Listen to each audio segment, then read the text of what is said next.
আমাদের এবারের প্রাণীটি প্রাণী জগতের দ্বিতীয় বৃহত্তম পর্ব। এই পর্বের প্রাণীদেরকে বলা হয় কম্বোজ প্রাণী, অর্থাৎ তাদের মধ্যে খোলস বিদ্যমান। আমরা এভাবে বলতে পারি যে বিভিন্ন প্রাণীতে তো কঙ্কাল গায়ের ভেতরে থাকে, আর ওদের ক্ষেত্রে ক্যালসিয়াম কার্বনেট নির্মিত কঙ্কালটা বহিঃকঙ্কাল হিসাবে দেহের বাইরের দিকে থাকে। এরা বিশেষ একটি রত্ন মুক্ত উৎপাদনকারী প্রাণী, এবং অষ্টাদশ ও ঊনবিংশ শতাব্দীতে অপেক্ষাকৃত সচ্ছল মানুষরা এদেরকে সংগ্রহের উপাদান হিসাবে, শখের উপাদান হিসাবে সংগ্রহ করত। বিভিন্ন স্কুল কলেজে এই সকল প্রাণী তাদের সিলেবাসে অন্তর্ভুক্ত এই প্রাণীদেরকে সংগ্রহের উপাদান হিসাবে সিলেবাসে অন্তর্ভুক্ত করে। অর্থাৎ এই প্রাণীদেরকে তাদের পড়ালেখার একটা পর্যায়ে সংগ্রহ করে স্কুল কলেজের পরীক্ষায় জমা দিতে হয়। একটা সময় পৃথিবীতে এক ধরনের বিশেষ মুদ্রা ছিল যাকে বলা হয় কড়ি। কড়ি দিয়ে কিনলাম, 1 কড়ি মূল্য, ফাটা কড়ি, কানা কড়ি নাই। তাহলে যে কড়ির কথা যে আমরা বলি, এই পর্বেরই একটি প্রাণী, বিশেষ একটি প্রাণী কড়ি হিসাবে ব্যবহৃত হতো। তাহলে আমরা আজকে পড়তেছি সেই পর্ব নিয়ে, যা হলো প্রাণী জগতের পঞ্চম পর্ব, P5 মলাস্কা। তাহলে আজকে আমাদের পর্ব হলো মলাস্কা, পঞ্চম পর্ব P5। চলো আমরা দেখি এই পর্ব সম্পর্কে কি রয়েছে। মলাস্কা একটি ল্যাটিন ভাষার শব্দ মোলাস্কাস, যার অর্থ হলো নরমদেহী। এই পর্বের প্রাণীগুলোর বডি খুবই নরম প্রকৃতির, আর এই জন্যই যাতে তাদের অন্য কোনো প্রাণী এসে আক্রমণ না করতে পারে, তার মাংসল দেহকে অন্য কোনো প্রাণী যেন আক্রমণ না করতে পারে, তাদের কিছু গোষ্ঠীতে, তাদের কিছু দলে ক্যালসিয়াম কার্বনেটের বাইরে খোলস তৈরি হয়েছে। এই মোলাস্কা পর্বটি দ্বিতীয় বৃহত্তম পর্ব। সমগ্র পৃথিবীতে এর শনাক্তকৃত প্রজাতির সংখ্যা হলো 1 লক্ষর মতো। বাংলাদেশে প্রাপ্ত প্রজাতি 479টি। 1758 সালে সুইডিশ বিজ্ঞানী ক্যারোলাস লিনিয়াস এই পর্বটির নামকরণ করেন। একে বলা হয় প্রাণী জগতের দ্বিতীয় বৃহত্তম পর্ব। প্রথম পর্বটি হলো আর্থ্রোপোডা। এর প্রজাতির সংখ্যা অনেক বেশি। দ্বিতীয় পর্বই হলো এই মলাস্কা। তাহলে আমি এতক্ষণ যে তথ্যগুলো তোমাদের দিলাম, এই তথ্যগুলো পরীক্ষার মধ্যে উদ্দীপক হিসাবে, তার যে কোনো একটি অংশ পরীক্ষায় উদ্দীপক হিসেবে আসতে পারে, অথবা MCQ আকারে থাকতে পারে। তাহলে এই বৈশিষ্ট্যগুলো খুব ভালো করে মনে রাখবে। এবার চলো আমরা দেখি এই পর্বের শনাক্তকারী বৈশিষ্ট্য। ইম্পর্টেন্ট যে বৈশিষ্ট্যগুলো আছে, যে বৈশিষ্ট্যগুলো এই পর্বকে নির্দেশ বা ইন্ডিকেট করে, আমরা সেই বৈশিষ্ট্যগুলো এখন দেখব। এবার চলো এই পর্বের বৈশিষ্ট্যগুলো দেখি। প্রথম বৈশিষ্ট্য, ম্যান্ট্রল পর্দা। ম্যান্ট্রল পর্দা এক ধরনের বিশেষ বহিঃপর্দা, আর এই পর্দার ক্ষরণ থেকেই তার দেহের বাইরে ক্যালসিয়াম কার্বনেটের খোলস তৈরি হয়েছে। একটা তথ্য মনে রেখো, এই ক্ষরণের, এই ম্যান্টল পর্দার অন্তঃক্ষরণ থেকেই কিন্তু তার দেহের অভ্যন্তরে মুক্তা তৈরি হয়। যাই হোক, চলো দেখি দ্বিতীয় বৈশিষ্ট্য, মাংসল পদ বা পা।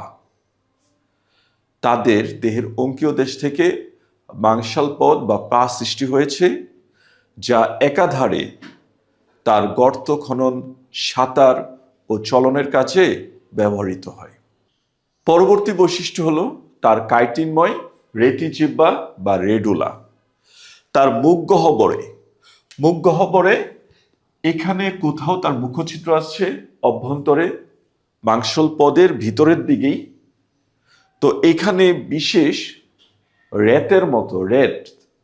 খাঁজ কাটা রেতের মতো রেত দিয়ে কি করা হয়, করাত ধার করা হয়। গাছ কাটার আগে যারা গাছ কাটে, আমরা দেশি ভাষায় বলি করাতি, লম্বা লোহার নির্মিত একটা বিশেষ দণ্ড যাতে খাঁজ কাটা থাকে, এটা দিয়ে তারা করাত, ওই কাঠ কাটার জন্য যে করাত, লোহার করাত, ওইটাকে তারা ধার করে।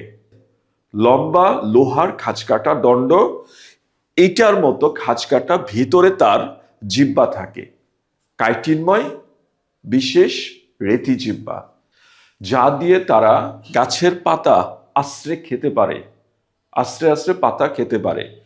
তাহলে এত কিছু না, তুমি জাস্ট এইটুকু লিখবা, তার মুখ গহ্বরে কাইটিন নির্মিত রেতি জিহ্বা বা রেডুলা বিদ্যমান। পরবর্তী বৈশিষ্ট্য হলো লার্ভা। তাদের জীবন চক্রে মুক্ত সাঁতারু, ট্রোকোফোর, ভেলিচার বা গ্লচিডিয়াম এ ধরনের লার্ভা দেখা যায়। রক্ত, এই পর্বের প্রাণীতে বিশেষ ধরনের রক্ত সৃষ্টি হয়েছে। এই রক্তের মধ্যে হিমোসায়ানিন নামক বিশেষ রঞ্জক পদার্থ, আমিষ ও কপারে নির্মিত বিশেষ নীলচে বর্ণের রক্ত রঞ্জক হিমোসায়ানিন এবং এতে এক ধরনের বিশেষ রক্তকণিকা অ্যামিবোসাইট বিদ্যমান। শ্বসনতন্ত্র, এদের প্রধান শ্বসনাঙ্গ হিসেবে কাজ করে ফুলকা অথবা ফুসফুস অথবা উভয়ই, অথবা তার দেহের বাইরের দিকে যে পর্দার কথা বলেছিলাম ম্যান্টল পর্দা, সেই ম্যান্টল পর্দাই তার প্রধান শ্বসনাঙ্গের কাজ করে থাকে। তাহলে এই ছিল এই পর্বের প্রাণীর শনাক্তকারী বৈশিষ্ট্যগুলো। তাহলে পয়েন্টস আমরা কি কি পেয়েছি? ম্যান্টল পর্দা, মাংসলপথ, রেডুলা, লার্ভা, রক্ত এবং তার বিশেষ শ্বসনতন্ত্র। চলো আমরা এবার এই পয়েন্টসগুলো বিস্তারিত জানার চেষ্টা করি, যে পরীক্ষা আসলে তুমি এই পয়েন্টসগুলো কিভাবে দিবে। প্রথম বৈশিষ্ট্য হলো ম্যান্টল পর্দা। ম্যান্টল পর্দা একটা পাতলা বহিঃপর্দা। এই পর্দাটা আমরা শামুক ঝিনুক যদি আমরা তার খোলসটা খুলি তাহলেই কিন্তু দেখা যাবে।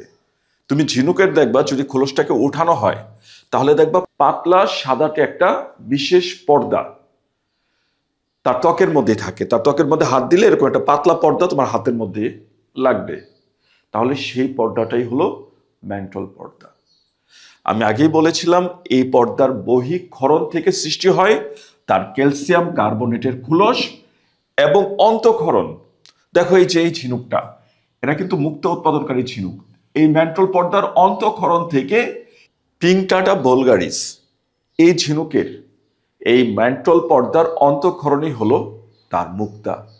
বিভিন্ন আকৃতির বিভিন্ন বর্ণের অ্যালুমিনিয়াম অক্সাইড, কোরান্ডাম এবং তার সাথে ক্যালসিয়াম কার্বনেট এবং বিভিন্ন পদার্থের সংমিশ্রণে তৈরি হয় এই মুক্তা। যাই হোক, পরবর্তীতে মুক্তা সম্পর্কে আরো বিস্তারিতভাবে আমরা জানব। তাহলে আমরা এটুকুই জানলাম, ম্যান্টল পর্দা থাকে একটি বিশেষ পর্দা, যে পর্দার ক্ষরণ থেকে তার ক্যালসিয়াম কার্বনেটের খুলস নির্মিত হয়। তাহলে তোমরা পরীক্ষাতে এই বৈশিষ্ট্যটুকু দেওয়ার চেষ্টা করবে। পরবর্তী বৈশিষ্ট্য মাংসল পথ বা পা। দেহ প্রাচীরের অঙ্কীয় দেশ হতে, দেহ প্রাচীরের অঙ্কীয় দেশ, এই অঙ্কীয় দেশ থেকে দেখো যে মাংসল পথ সৃষ্টি হয়েছে, যা একাধারে তার তিনটি কাজ করে: সাঁতার, গর্ত খনন ও চলন। তারা খুব ধীরে ধীরে চলন সম্পন্ন করে। আর এই চলনটা করে কিসের মাধ্যমে? এই মাংসল পায়ের সাহায্যে। অথবা সাঁতার, পানিতে দেখবা যে শামুক বা ঝিনুক উপরে ভেসে আছে, তারা কি জাস্ট ভেসে থাকে?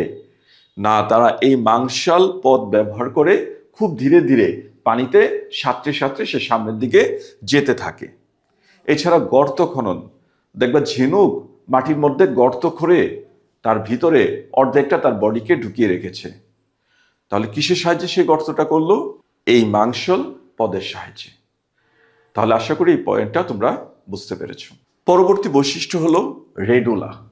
মুখ গহ্বরে কাইটিন নির্মিত বিশেষ রেতের মতো জিহ্বা বা রেডুলা বিদ্যমান। এই যে আমরা দেখতেছি ছোট্ট একটা মুখ গহ্বর, এই গহ্বরের ভিতরের দিকে রেতের মতো খাঁজ কাটা বিশেষ এক ধরনের জিহ্বা তাতে দেখা যায়।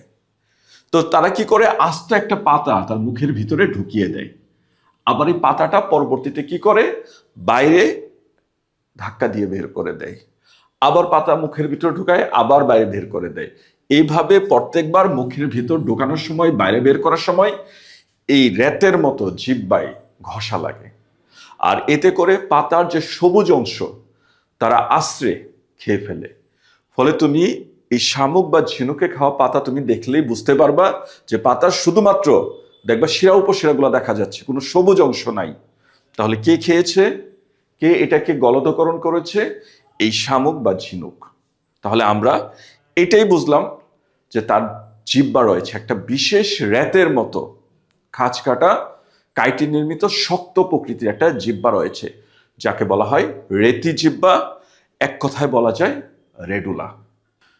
লার্ভা দশা, অপত্য দশা আমরা অন্যান্য পর্বেও দেখেছি, এই পর্বেও তার বেশ কয়েকটি বিশেষ লার্ভা দশা রয়েছে। তুমি জাস্ট পরীক্ষা আসলে এইটুকুই লিখবা, তার জীবনচক্রে মুক্ত 17 জাস্ট নামগুলো। ট্রোকোফোর ভেলিজার গ্লচিডিয়াম এই ধরনের বিশেষ লার্ভা দশা দেখা যায়। 3টি নাম, ট্রোকোফোর, ভেলিজার, গ্লচিডিয়াম। জাস্ট এই নাম 3টি মনে রাখলেই হবে। রক্ত, মোলাস্কা পর্বের পানিতেও রক্ত দেখা যায়। এই রক্তের মধ্যে বিশেষ রক্তরঞ্জক হিমোসায়ানিন যা নীলচে বর্ণের, এবং এর ভিতরে আমিষ ও কপার থাকে বিধায় এই রক্তের রঞ্জক পদার্থটি নীলচে বর্ণের, এবং এতে বিশেষ এমিবার মতো একটি কোষ রয়েছে, এই জন্য এই কোষটাকে বলা হয় এমিবোসাইট। তাহলে জাস্ট এটুকুই মনে রাখবা, রক্তে রক্তরঞ্জক হিসেবে কি থাকে? হিমোসায়ানিন, এবং একটি বিশেষ রক্তকণিকা যাকে আমরা বলতেছি এমিবোসাইট। এমিবোসাইট নামক একটি বিশেষ রক্তকণিকা তার মধ্যে দেখা যায়। সর্বশেষ বৈশিষ্ট্য তার শ্বসনতন্ত্র। শ্বসন কার্য সম্পাদনের জন্য, শ্বসন গ্যাস আদান প্রদানের জন্য ব্যাপন প্রক্রিয়ায় শ্বসন গ্যাসের এই ভিতর ও বাইরে চলাচলের জন্য তার বিশেষ শ্বসনাঙ্গ ফুলকা অথবা ফুসফুস অথবা উভয়ই থাকতে পারে, অথবা বিশেষ সেই পর্দা, দেহের বাইরের দিকের পর্দা, ম্যান্টল পর্দা তার প্রধান শ্বসনাঙ্গ হিসাবে কাজ করে।